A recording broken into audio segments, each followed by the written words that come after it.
अरे मंडला रहा है ले यार मेरे को मारवाड़ी ले ले ये क्या होगा कि मारवाड़ी आ जाएगी तो अगली बार आसानी होगी। ये वीडियो बनाया अभी ये कितने नंबर होगा इसका? हाँ बिल्कुल जैसे ये है बाजरी होता है ये आप लोगों का खेत है ना, इसके आप दूध का स्प्रे मारो मेरे को बताओ 5 दिन बाद। सो रहे थे मैं वहाँ अंदर मीटिंग में चल रहा हूँ। 5 लीटर कच्चा दूध उबाल करके बाजरी आप देखो हो कि आ गया स्प्रे मारो एक बार। नाइट्रोजन कमी है जरा हो कि आ गया नाइट्रोजन मिलता है क्या? हां पैराक्वाट इन चीजों ने तो यार मारा ही है किसान को। इसमें करंट तो नहीं बाबा? तो फिर ठीक है दिन में क्या आपका ये? हां हमारे बाबा का है।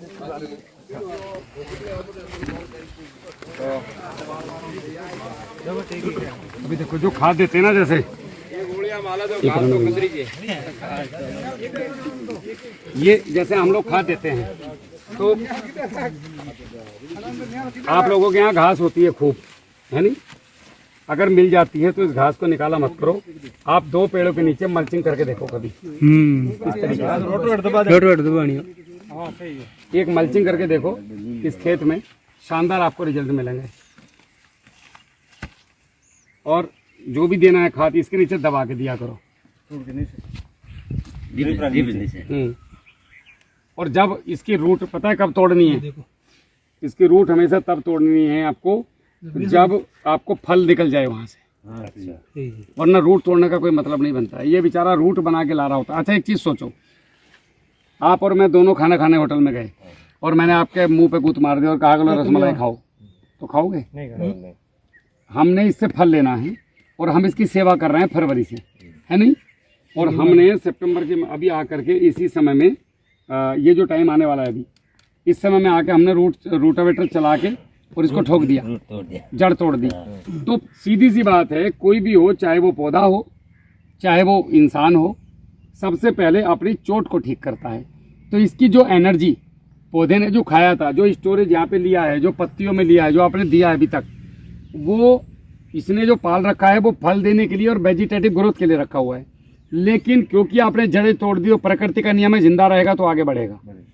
तो सबसे पहले ये काम क्या करेगा भाई, और मत खोलो, सबसे पहले ये काम क्या करेगा, अपनी जो एनर्जी है, जो स्टोरेज है, जो आपने भोजन दिया था, उसको वापस लेके जाएगा रूट को रिपेयर करने में। तो ये सारी एनर्जी रूट पे खर्च कर देगा। जब साला सब कुछ रूट पे खर्च कर दिया तो ऊपर क्या बचा? अब मैं आपको बताता हूँ कि जैसे हमें ऊपर 3 मंजिल मकान बनाना था और हमारा एक पिलर घर का धंस गया, तो पहले 3 मंजिल बनाओगे कि पहले एक पिलर पे पैसा खर्च करोगे? तो पहले आप पिलर को ठीक करोगे और ज़्यादातर पैसा आपका पिलर पे खर्च हो जाएगा। तो ऊपर जो 3 मंजिल का प्रोग्राम था वो या तो आप ममटी में हो जाएगा कि इस बार एक काम करो ढांचा बना लो, लिसाई पुताई अगले साल करेंगे, या अगले साल बनाएंगे। सेम ऐसे ही ये करता है। तो आपका जो एनर्जी थी वो कहाँ गई? जड़ों को बनाने में। और आज जानी कहाँ चाहिए थी? फल पे। और मेरे से पूछ रहे हो कि हमारा पौधा फल नहीं देता। रसगुल्ला खाने गए, मुंह पे मेरे घूसा मार दिया, बोले रसगुल्ला खाओ। मैं रसगुल्ला खाऊंगा, पहले दांत का इलाज कराऊं। ये ड्रिल करने के बाद फिर ये रोटावेटर चलाते हैं हमारे यहाँ पे। आप लोग जबरदस्ती क्या कर रहे हो कि पहले उसको खिलाते पिलाते फिर लठों से तोड़ते हो उसको तबियत के साथ। फिर बोलते मजा आया कि नहीं आया। तो ये आपने गलतियां देखो। मैं ये नहीं कहता कि आप मेरे कहने से सारी खेती बदल लो, आप केवल एक पेड़ में ऐसा मत करो। हाँ, एक पेड़ पे करो, 10 पेड़ पे करो, 10 पे भी मत करो। आप ये वाले इधर से पीछे से इधर दिखाना भैया, जैसे आप यहाँ से ट्रैक्टर ला रहे हो तो आप क्या करो, ये 4 पेड़ बच गए, इनको बकस दो, मुक्त कर दो। इतने 5 पेड़ छोड़ दो इस बार, और आप रिजल्ट देखो। जड़े मत तोड़ना पूरे साल। दूसरा नेमाटोड का सबसे बड़ा कारण जो मुझे लगता है, आपके अनार को गर्मियों में चाहिए पानी 5 से 7 दिन, उससे पहले नहीं चाहिए। अगर जैसे इस साल टेम्परेचर हुआ था तो आप बीच में पानी दे सकते हैं, लेकिन हल्का। अब आपका जो ड्रिपर है ये एक दिन में 1 घंटे में 8 लीटर डिस्चार्ज करता है, और 4 हैं इसमें, 4 हैं, 8 और 8 दूनी 16, 16 दूनी 32 लीटर 1 घंटे में फेंक रहा है। आप लोग इसको कितना चलाते हो? 2 घंटा 4 घंटा 2 घंटा नॉर्मल समझ लो। और कितना चलाते हो? तीसरे दिन, यानी कि 1 हफ्ते में कितना पानी दे रहे हो आप? 3 बार। 3 बार में कितना पानी दिया आपने इसे? 8 दूनी 16 नहीं 200 लीटर सिन्नू सिन्नू लीटर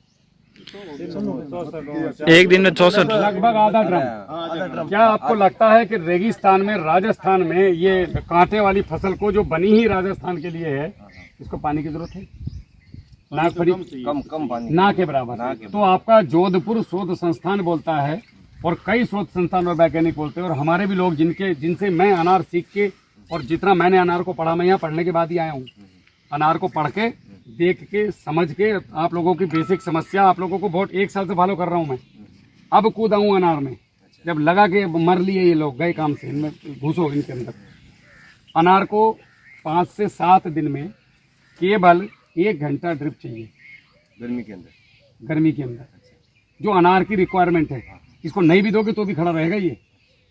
उसके बाद बरसात में जो अब टाइम चल रहा है कम से कम 15 से 18 दिन में एक बार ड्रिप चाहिए। 2 घंटे चला लो, एक की जगह छोड़ो 2 चला लो आप, लेकिन 15 से 12 दिन में, सॉरी 15 से 18 दिन में। और उसके बाद आप जाओ कभी जोधपुर, पूछो तो सही, साइंटिस्ट पूछते नहीं हो, अपना जबरदस्ती अंधे की लकड़ी मार के खेती कर रहे हो। अब आता है जाड़ों का समय, तो जाड़ों में 10 से 12 दिन पे पानी चाहिए इसको और केवल 2 घंटे ड्रिप चलाओ आप। अब ये ड्रिपर थोड़ी है तो आदमी की तरह मुड़ता है तो इतना पानी देता है। ड्रिप का मतलब होता है, देखो मैं आपको बताता हूँ तेज पानी देने का और धीरे देने का क्या फर्क है। ड्रिप किस लिए बनाई गई थी? ड्रिप का अगर आप बूंद पानी दोगे तो बूंद बूंद बूंद बूंद बूंद पानी जो है जमीन के अंदर नीचे तक तलहटी तक जाता है और जड़ों तक प्राप्त होता है, जड़ों को, और वापसा कंडीशन बनती है। जब आप एकदम पानी डालते हैं तो एकदम पानी जब जाएगा तो पानी क्या करेगा, पानी एयर जो कर्टन होता है उसको नहीं तोड़ पाता और पानी ऊपर ऊपर फैल जाएगा। लगभग 6 से 7 इंच में ही पानी आपको दिखाई देगा, वाह मजा आ गया, लेकिन वो नहीं गया वहां तक। अब आपने क्या किया, फिर ऊपर से पानी दिया तो अब एक्स्ट्रा पानी हो गया। जब एक्स्ट्रा पानी हुआ तो फंगस आई। फंगस में सबसे पहले इसको नीमाटोड पसंद है, तो इन्हें काका को बुला लिया, तो काका पहले जड़ में आके बैठ गए, वो पहले आ गए। अब पानी कम करो, बैलेंस करके देखो, आपकी उपज बढ़ेगी, आपकी बीमारियां कम होंगी, आपकी सारी समस्याओं का समाधान होगा। अंधाधुंध की खेती मत करो। मैं गलत बता रहा हूँ तो बताओ, सारे लोग अनार वाले हो। केवल पानी, अगर आप पानी को सही तरीके से कंट्रोल करते हैं, केवल पानी को, तो आपका उत्पादन 70% या तो ऊपर या नीचे जा सकता है। 70%। अगर ये 20 किलो अनार देता है तो ये 14 किलो अनार या तो फालतू दे सकता है या कम दे सकता है, केवल पानी की बदतमीजी से। तो आपने अगर पानी बराबर रखा, और किसान से बड़ा शोध संस्थान कौन है यार, जब आपको हर बगीचा यहाँ पे पानी से त्रस्त है। अभी भी आप लोग बरसात में पानी दे रहे हो, अभी नीचे खोदा था, देखो क्या पानी भरा पड़ा है। एक और चीज मैं आपको बताता हूँ, अब आपने पानी यहाँ पे दे दिया पौधे की जड़ों में, आपका काम खत्म हो गया। क्या आपने इस पानी को निकलने की कोई व्यवस्था बनाई, एयर कर्टन बनाया? नहीं बनाया। कानून ये बोलता है ड्रिप का। आप लोग ड्रिप पे तो आ गए, बड़ी अच्छी बात है, लेकिन प्रॉपर तरीके से फॉलो नहीं किए। मंदिर पहुंच गए, नहाए धोए नहीं, मुंह पे चावल लग रहे हैं, रोटी लग रही है, हाथ जुट्टे पूजा करने में लगे पड़े हैं। तो प्रॉपर प्रावधान फॉलो करो, साफ सुथरे होके जाओ, थोड़ा ईश्वर के अधीन होके जाओ। ऐसे ही जब खेत में काम कर रहे हो तो ये जो आपके बीच की जमीन है, इसके अंदर कम से कम इतनी चौड़ी 2 फीट और 1 फीट गहरी नाली चाहिए। हाँ, अब नाली क्यों चाहिए? अच्छा, अगली बार जब अनाज लगाओगे तो एक बार एक लाइन बेड पे लगा के देखना अनाज, आपको फर्क आ जाएगा अंदर। अब ये नाली क्यों चाहिए?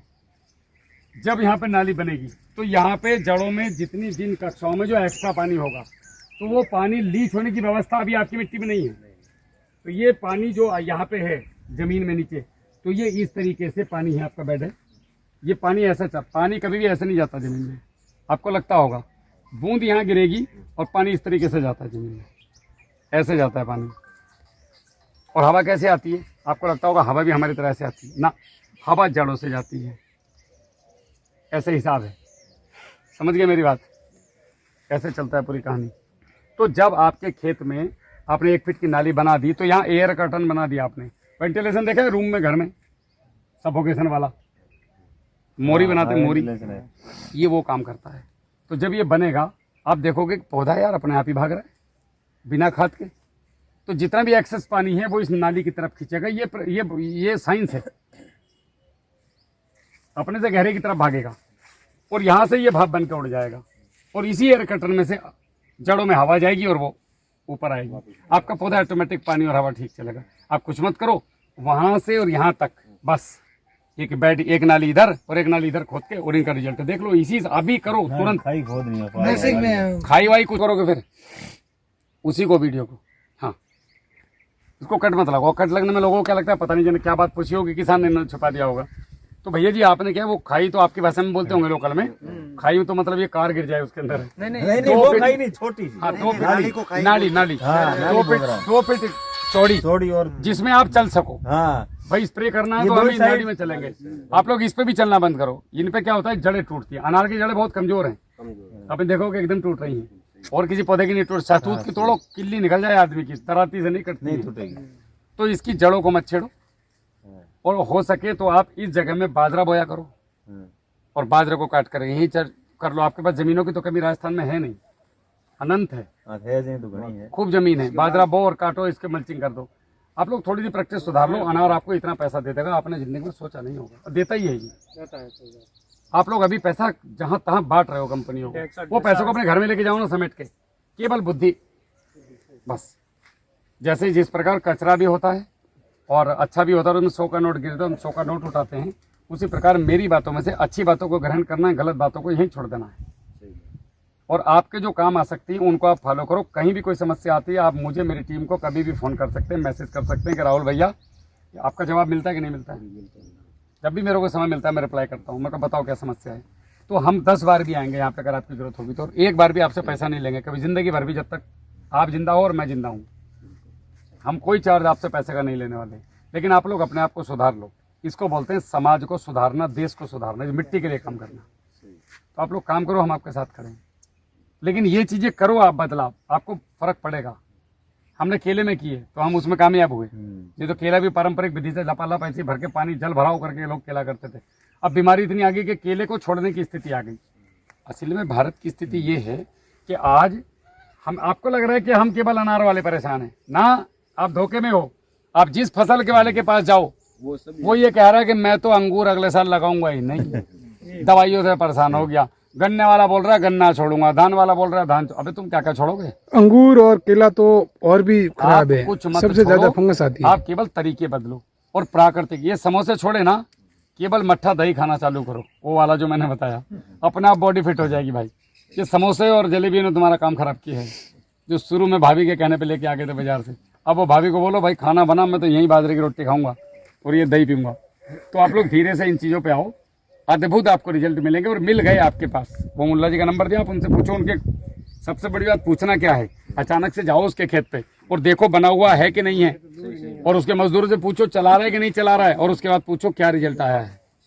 यहाँ पर मुल्ला हुल्ला को कोई जाना, वहाँ पर बेर आबू सीधा कर दो। सीधा सीधा जो है आंखों के सामने देखो जाकर के। नजदीक बाकी नजदीक। और किसी का कोई इन चीजों को लेकर सवाल होता है मुझसे पूछ सकते हैं। ये सर कचरा जलाना कैसा है, बेहतर है?